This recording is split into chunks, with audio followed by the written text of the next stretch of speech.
Bill Russell here. Welcome to another episode of 4 Minutes with Bill.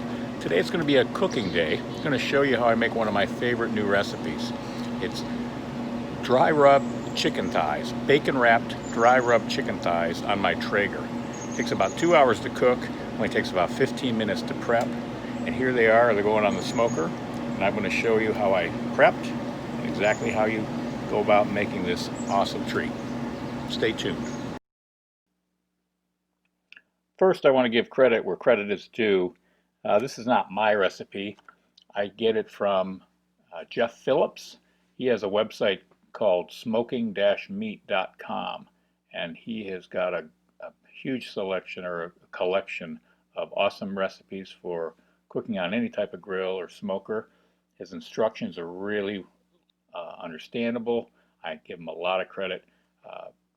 My dry rub chicken wings and my ribs, I use his recipe. I have my own little tweaks that I do, but that's the basis of my stuff. In Jeff's recipe, he stuffs the bacon wrapped chicken thighs with cheese. Today I did not. So let's start off here. We start off with bone-in chicken thighs. You could probably do it with the boneless chicken thighs as well, but I get bone-in chicken thighs. And according to Jeff's recipe, he recommends soaking in buttermilk for a couple of hours. So I did that. Just started recently doing that to chicken. I did these overnight because I had the time. So I take it out of the fridge and I remove the thighs from the buttermilk bowl, and I put them on a pan with some paper towels, and I just pat them dry, lightly dry. I leave them a little bit wet because it's going to help the dry rub to stick. So next, you take your favorite seasonings and rubs and coat both sides of the chicken thighs. I use garlic powder, A1's Bold Original Dry Rub, and my new favorite is Famous Dave's rub. And then my specialty I add to ribs, wings, and these chicken thighs is ranch seasoning powder.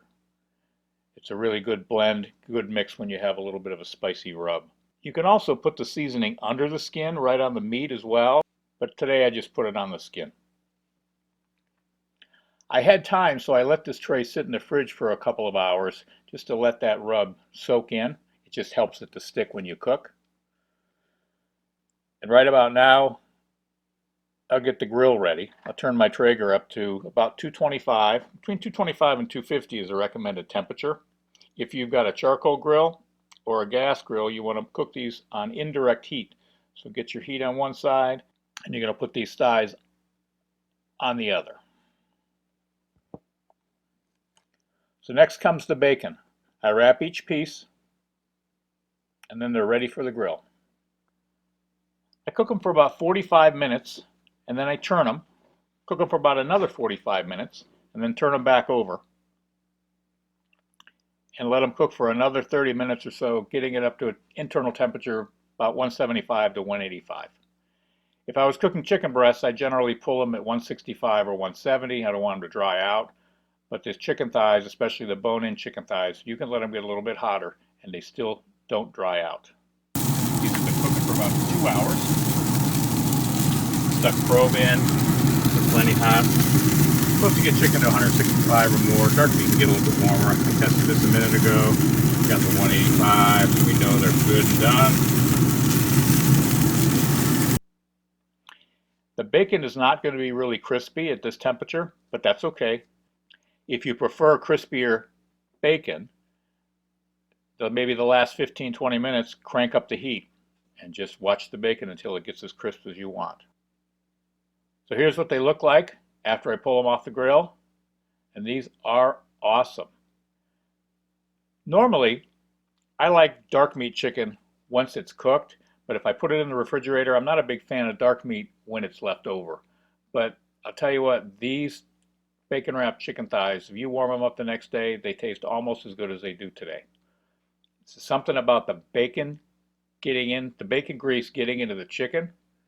The chicken tastes like bacon, but also the bacon tastes like chicken. It's really unusual. It's great.